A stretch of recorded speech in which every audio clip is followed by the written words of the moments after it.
Hey, hello, my Redskins fans.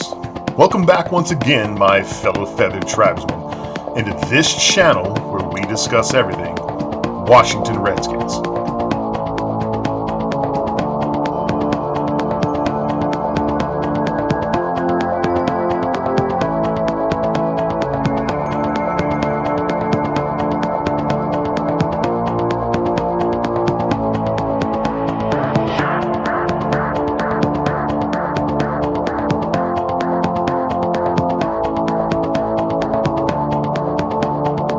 So do me a favor, go to that refrigerator of yours, pull out yourself a nice tall glass of whatever your preference.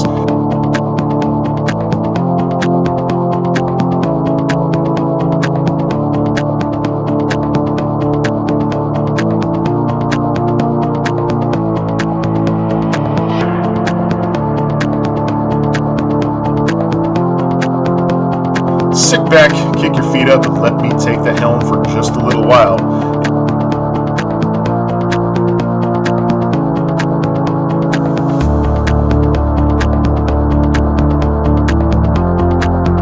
In this channel, where we may not always agree, but the admission here is free.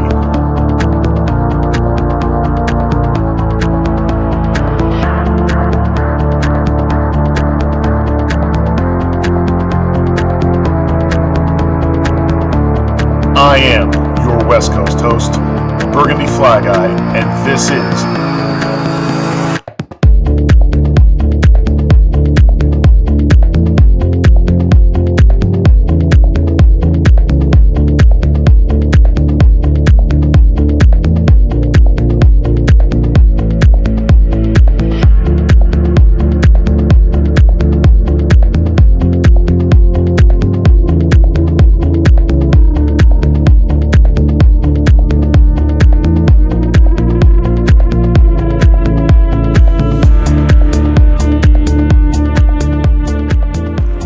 out about 4 weeks already in this season. 3 weeks that we have played. And right about now, you've got to be able to discern what type of a football team you're going to have this season. First couple games, I can understand how you weren't necessarily sure. We were up 1 week, we were down the other. This game was a big benchmark for me going into it, and I didn't come out with a video last weekend, but I had watched the Packer game on a couple of occasions, got about halfway through my notes, just didn't have time to post a video. That was a game that I think that we were ready to come out and play. We attacked on many different levels, and that's kind of what this team looks like when we're on the warpath looking for a victory and we're well prepared. The problem is that we've seen this team perform like they did against the Indianapolis Colts twice already. And this game was a big barometer for me because there were so many different things going into this game. There were so many different question marks that were going to be answered going into this game as far as what type of a team we were going to have. What type of a team is going to take the field on Monday night? On top of the fact it's a Monday Night Football game, and it's a primetime game.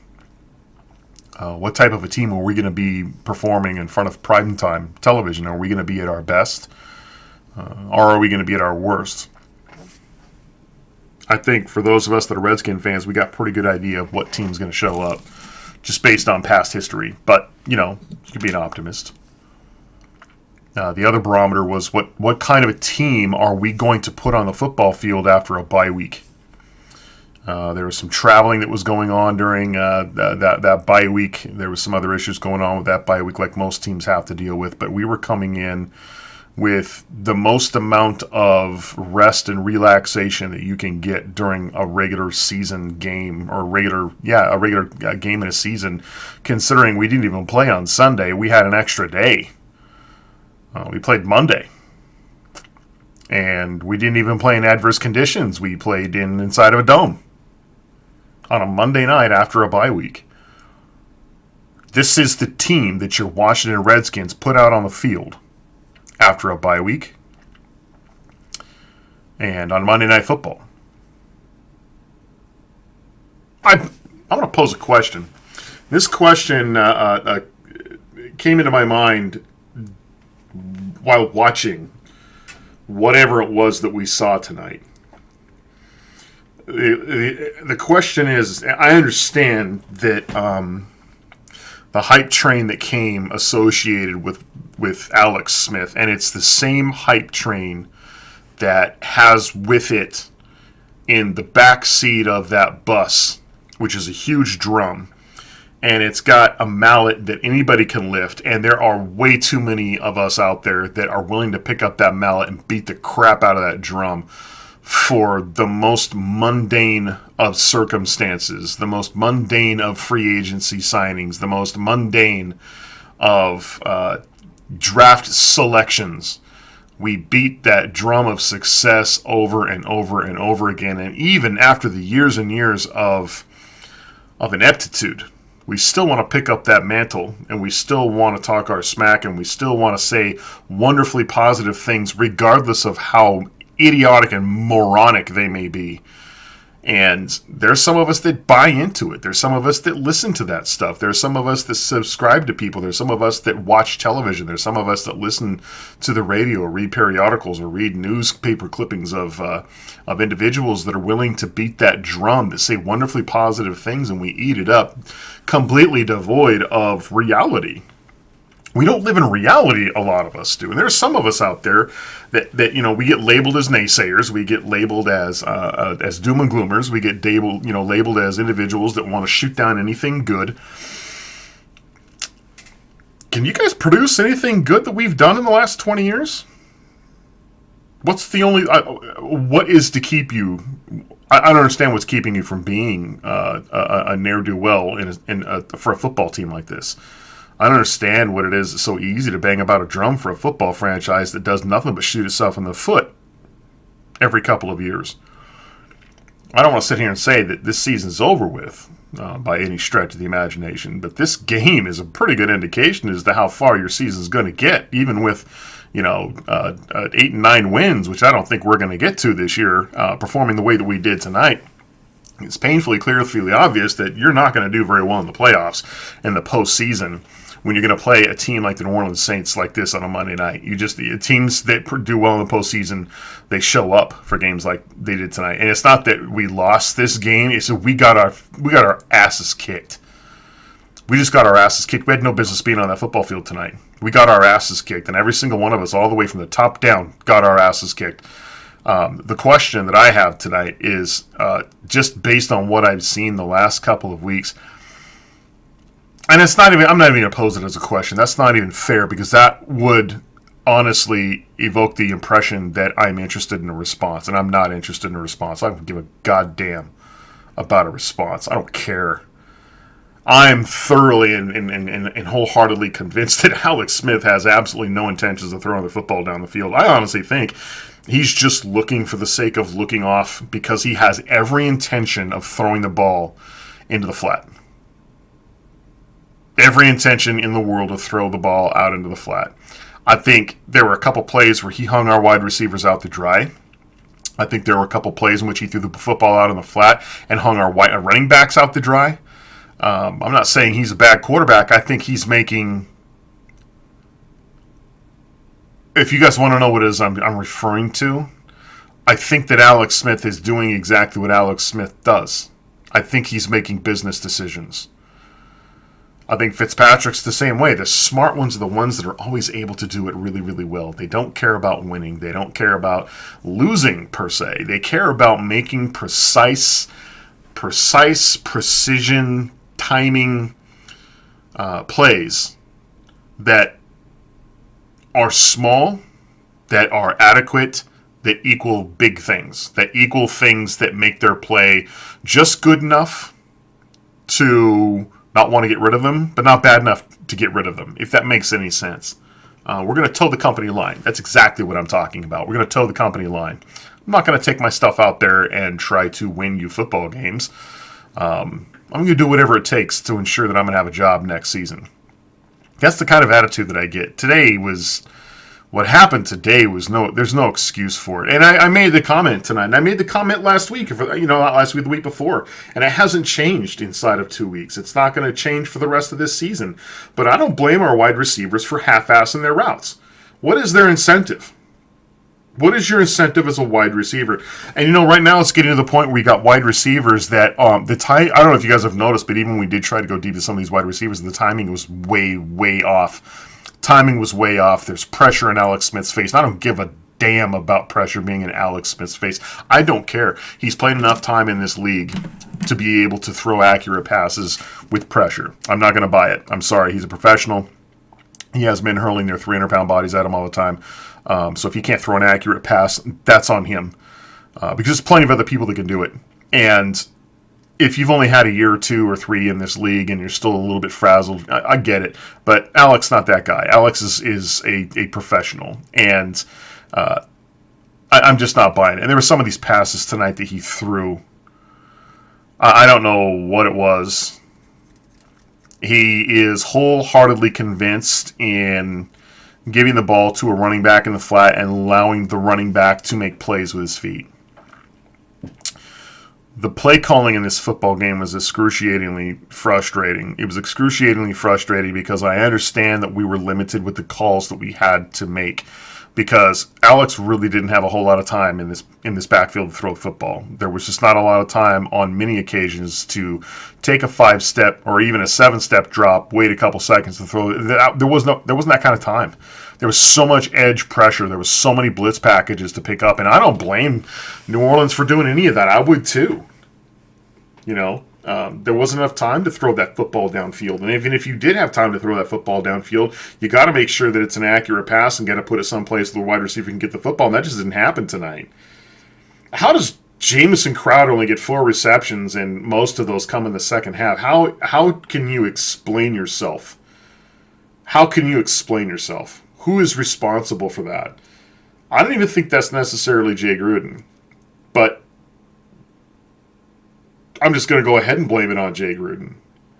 At what point does your head coach get it through the thick skull of your quarterback that, hey, this is what we're going to have to do, and this is what I want you to do, and this is what you're going to do? How does, one of the best tight ends in the entire NFL get one pass thrown to him? How do you explain that? Who explains that? How is that even remotely possible? Vernon Davis with 2 receptions, all in the second half. How?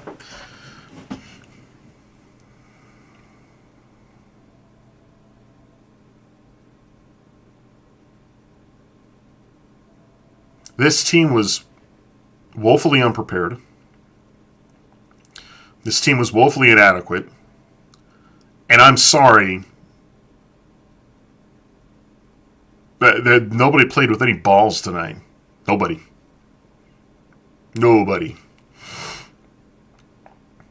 I think our defensive line did fairly well. I think they did an above-average job.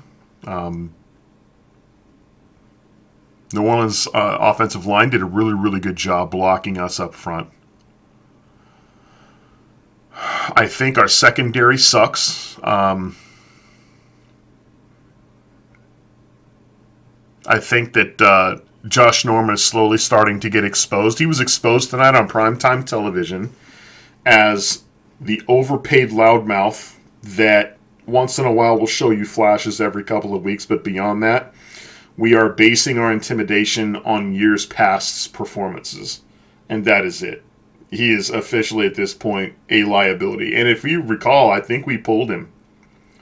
In this game, and that was when they got their touchdown pass off us, when we ended up pulling him, and we ended up having to put him back in.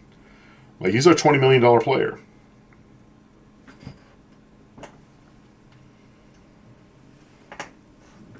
I have about had it with the linebackers on this team. I have had it. I have had it up to my nostrils. I don't know how many times, and I am getting sick and goddamn tired. I'm getting sick and tired of this football franchise not understanding matchups.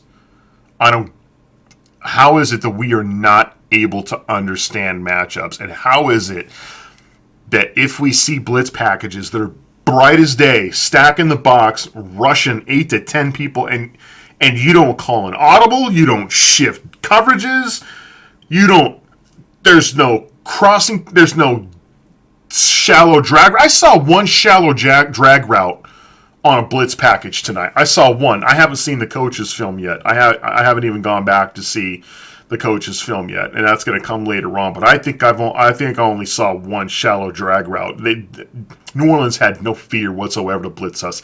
They blitzed us without any fear of any ramification whatsoever. None.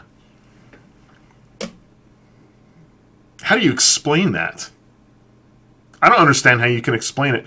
I don't understand how New Orleans could sit there, and I don't even think Drew Brees had a difficult time tonight playing football. I don't think he did. I think it was actually kind of easy for him. I'm sorry, but if you're hugging your wife and your kids after breaking an NFL franchise record, an NFL record, and you've got a football that's being given to the commissioner of the Hall of Fame, and it's being encrusted into a trophy and whatever that BS is, and you're hugging your wife and you're hugging your children, and everybody's in for a group hug, kissing on the cheek, rubbing of the hair, hoorah, hoorah, and you are spickety clean, not a drop of sweat on you, clean face, clean jersey, barely broke a sweat, you're not even breathing hard. Who's to explain that? Who's to blame for that? Who's responsible for that?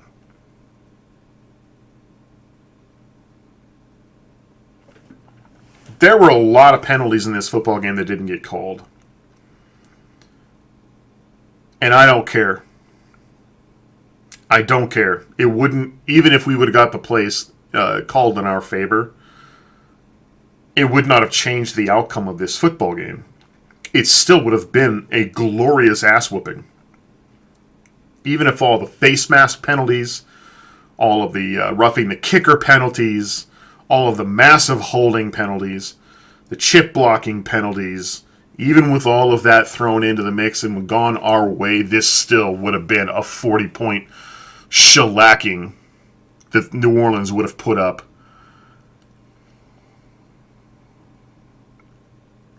Adrian Peterson is now saying that he possibly has a dislocated shoulder. He runs with so much violence and purpose that it is really, really impressive to see and watch. But the man's in his mid-30s. The man's old. And I remember saying it in the beginning, and there were some of us that were vid makers that have been saying it for a while, that, how long is that body going to hold up with that kind of punishment?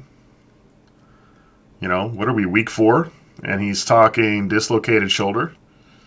And I was for the Adrian Peterson signing because I felt that the money was right. I felt that the money was good. Losing him is going to be a blow because there's only so much of Capri Bibbs we're going to be able to get. If he does have a dislocated shoulder, he's out, and that's unfortunate for the Washington Redskins. But, that's just a laundry list of other aches and pains that we have that is not... We're going to have to do something. We are going to have to do something. The problem with this scenario is that Alex Smith really has no incentive to do anything about this season. He's got no incentive to do anything. With the contract that he signed, with the money that he's making, why would you want to do anything different than what you're doing right now? Because you want to win? You think this is about winning for guys like him? No, I don't think that. I don't think that Alex Smith wants to win a damn thing. I think Alex Smith wants to put together enough of a product and enough of a resume on the football field to ensure that he's going to get the money that he wants and that he needs from year to year to year. Play this game as long enough as you can, play it as safe as you can, and get out of this game without too many concussions or injuries, and you do that by just lobbing it to a running back. throwing it out. He puts himself out there sometimes and runs the football, and I will give him credit for that. I didn't see a whole lot of that in this football game. Not that they have much of an opportunity when they're blitzing every other play, and that's exactly what the New Orleans Saints should do. And frankly, if you're a Washington Redskins fan, you should be very, very worried about that. You should be very, very worried since week 1, because every single team has given snippets of exactly what you need to do to beat the Washington Redskins. There's enough of a resume right now. There's enough of a page turn. There's enough evidence from here into the rest of the season for every single football franchise that we play, including our division rivals, to go through and figure out exactly what you need to do to beat the Washington Redskins. And it should be put out there on a 4th grade reading level because it's that simple. It's going to be that easy. Quite literally, it's going to be that easy. Josh Norman is not the player that we're paying him to be. He's just not. He is he's something to be exploited right now. He is a mark. He is a mark. When's the last time you've seen him punch a ball out for a fumble in this season? He hasn't done it yet. I'm not talking about how many has he successfully punched out. I mean attempts. Have you seen him even attempt it this year? Absolutely not. I'd run the football right at him too. I don't think he can make open field tackles on a consistent basis. I think if I'm a running back, I'm licking my lips to knock the crap out of that guy. Because I know even if he brings me down on a couple of occasions, he ain't going to do it every play. And I know if I could just burrow my head into his chest, that son of a bitch ain't getting back up. And if he does, he's going to be very, very timid and want to hit me again. And I know your linebackers aren't fast enough to get that outside edge. You guys had a quarterback from BYU. A quarterback from BYU who was out there setting the edge against your number 1 defense tonight, ladies and gentlemen. That I can't. I don't know how I can even mention those words without the taste of bile and vomit in my mouth. That's one of the most disgusting things. Josh Hill, for Christ's sake. Not Josh Hill, but what the hell is his goddamn name? Is that Tyson? I don't even care. They had a backup quarterback tonight that came in and looked like the next best thing to a white Russell Wilson. I mean, and not only that, he was doing things that tight ends are doing. He's setting the edge on a running play against your defense. I saw no aspirations whatsoever in this football game to want to play football. I think we're playing timid. I think we're playing scared. I think we're playing half-ass, half-speed football. And that is a coaching problem. That's a coaching problem. If you can't light a fire up the ass of your football players to have them put out every single play 100%, that's a coaching problem, man. You got to go. You got to go. It's not getting done. I am tired of seeing one of the worst linebacking plays in this football franchise. I am sick of that. I am tired of sitting there watching linebackers wait for contact. Who waits for contact? When you see a running play that's coming in your direction and you stand there for a good 2 seconds, which is an eternity in this game, and wait for contact to come to you, you need to be slapped across the face very, very violently. And then you need to be given your plane ticket and your bags, and you need to go back to D.C. and Landover, and you need to sit in the corner with a sucker in your mouth, and you don't get to come out until you decide you want to play. I would embarrass you in front of national television. I would do it. Because you're already an embarrassment on that football field. I don't even think Zach Brown played that good of a game tonight. When you play a middle linebacker position, you are playing a position of such violence, of such speed, of such initiative. The only reason why you're even able to go out there and do your job half-assed is to be able to get a leg up on the competition. You've got to get to the area that you need to be before the offense gets there. That's half your game right there. If you see a play, if you see a guard that pulls, if you see a tackle that pulls, you need to move up with such exponential violence and speed that you need to meet the running back at the line of scrimmage or even behind the line of scrimmage. If you're making contact 2 and 3 yards behind the football or behind the line of scrimmage, you have failed as a linebacker. You have failed. Failure. And I'm tired of seeing it. 3rd down exploitation of Mason Foster again on so many different occasions tonight. And I'm tired of you guys that are waving the Mason Foster flag like you don't know. You guys don't understand matchups. You don't get it. Mason Foster is another mark on this football team. Third down, tight end, slot receivers, they'll put him up against Mason Foster. For some reason, we seem to think he's good enough to do it. And he's not. That gets shown every single week, week in and week out. And I've already pulled up my bowl of popcorn and am waiting for that entertainment show for the rest of this season. Because that exploitation's not getting any better. It's not getting any better. He cannot cover those individuals.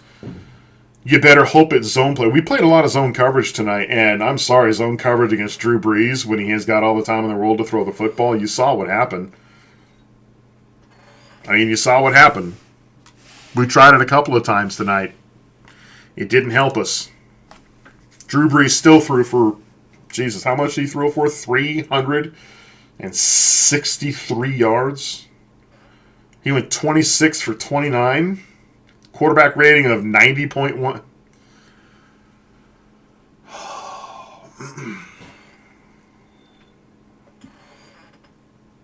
I don't have any answers. I don't have any answers because I could tell you what's going to happen. There's going to be a week or two where we're going to come out with our tails on fire, ready to run through a brick wall. And we are going to perform at such a high level. And then we're going to realize that that adrenaline shot in the ass that we got is only going to last us for 1 week out of maybe 3. That the other 2 weeks we are going to be, it's like we're addicted to speed. Because there's 1 minute when we are full tilt boogie ready to go and we look like we can go deep in the playoffs with this defense.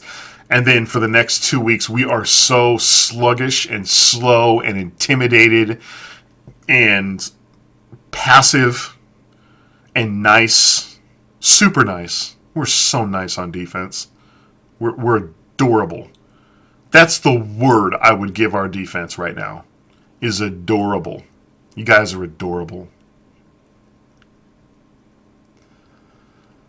And if that insults members of our defense, if you find that offensive, then welcome to the world of BFG when it comes to watching your performance on a football field. You guys are playing at a high school level.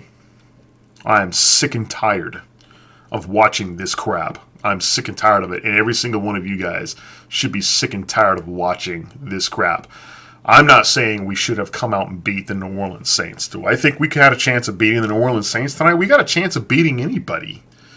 Would I have put money on us? Probably not, but I expected a much... I'll tell you how I thought this game was going to go. If I was to give a prediction, I still would have had us losing, but I think that the score would have been a little bit tighter than what it was. I was willing to bet that New Orleans was going to put up anywhere from... I think they were going to probably put up 28 points against us. And we probably would get close to the score that we got tonight, only we would have had much more success on offense in the first half. But I've always known New Orleans to be a really good second half team, especially Drew Brees in the fourth quarter. I think that guy I predicted him turning it up in the fourth quarter. I think in this game he kicked back and just relaxed and had fun. And that's one of the most offensive things you could ever say to a defensive squad, is your opposing quarterback just sat back and relaxed and had fun. I can't think of anything more offensive to say. You can pick on somebody's mom. You can go all Conor McGregor on them. You could start picking on their religion. You can start picking on their mama. You can start picking on their sister. You can start picking on their nasty habits, the things that should be exposed to the public that they don't want anybody to know about. I don't think that's nearly as offensive as telling me as a defensive player that quarterback just kind of sat back on your defense and just had fun. Just let it fly. Just had fun. Had fun. I would be pissed. Pissed if that was said against my defensive squad. Does this team look pissed off to you? Does this team look upset to you? They don't to me. Not at all. And if this team comes out next week and really, really turns it on and takes it to, the Carolina Panthers, that's great. That's great. But the only thing they've shown me is that they can do that once in a while, because the next 2 weeks after that, it's back to melancholy. It's back to being melancholy and soft. This whole team is soft. Very delicate. They're adorable. I could sit here and break down this game, guys, but what's the point? What's the point? If I sit down here and break down plays and break down formations and break down, all of the things that I felt that crumbled on us that we could have done better, improved on, then I would have officially prepared myself and prepared you as a viewer more than this football team was hitting that football field tonight. And there's something very, very wrong with that, because I get paid nothing for this channel. Nothing. I get dime zero for this. How much is Jay Gruden getting paid to be a head coach? How much is this coaching staff getting paid to be coaches at the lowest level ball boy? What are they making? Probably more than what I'm making on this football channel. Ball boys, wide receiver coaches, defensive back coaches, linebacker coaches. These guys are making money. How much are the people that are on the football field making? They're making millions of dollars. I make dime zero. And if I would have broke down this game, I would have been more prepared than them, than they were hitting this field tonight with all this damn time that they had to prepare for this football game, which is a ridiculous amount of time when it comes to an NFL season. This time that we had to prepare for this football game was a ridiculous amount of time. Ridiculous. Absolutely ridiculous. There's no excuse for the product that they put out on this football field tonight. None. And I'm not saying we should have kept Drew Brees from breaking this record. I'm not saying that we should have beat the New Orleans Saints. I'm just saying we should have been something other than the soft pussies that we were tonight.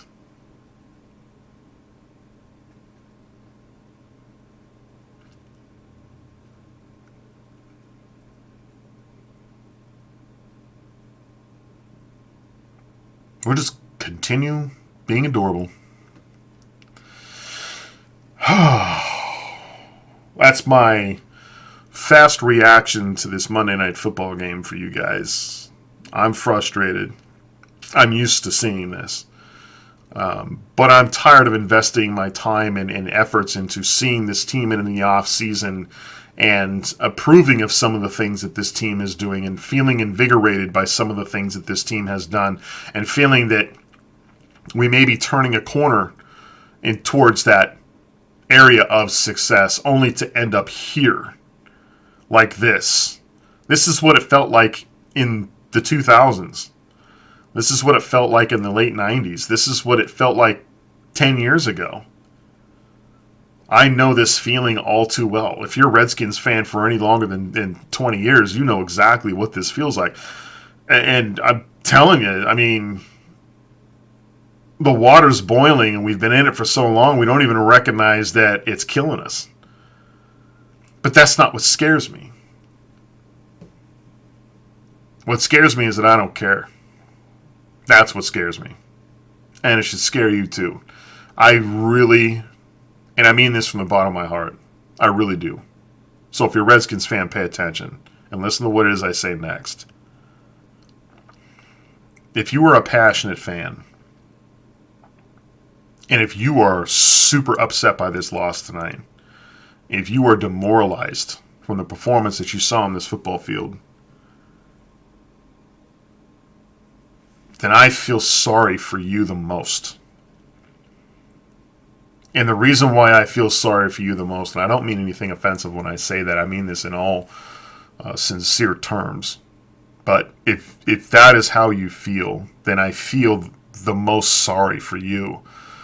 Because that still tells me that you have a large measure of hope. That this team hasn't taken it from you completely. That you still have a lot of it left. And you still have a lot of it to give. And I feel sorry for you the most because you haven't had as much hope taken away from you as guys like me have. But more importantly, your passion, your drive, your sincerity in rooting for a team that you love, all of your efforts are worth more to this football franchise than the product they spend millions and millions of dollars on every single week. Because there was no passion from them tonight. The ounce of passion that you have in you was nowhere on that football field tonight. Nowhere. I didn't see it. It wasn't there. I saw a lot of half-assed, mediocre, BS high school play tonight. And if you are upset with tonight's, loss, tonight's ass kicking, and if you're having a hard time sleeping, And if it's keeping you up and you're pacing back and forth and you're pissing off everybody else around you because you're upset by what happened tonight in their football game, I feel the most sorry for you, because they haven't taken everything from you yet. They still have more to take. And mark my words, this is not the last time you see this football team take this football field. This won't be the last time. You'll see this again. Because this feeling is contagious. This feeling of mediocrity is contagious. This feeling of giving up and turning over on your back and exposing your belly at every last gasp is contagious. It's contagious. I feel for you guys, man. I really do. And for those of you that are as disheartened as I am, hey, can't say the water isn't warm, right? For all of us fans of the Twin Feather, we burn and we ride together. Peace out. We'll catch you all next time. God bless us all.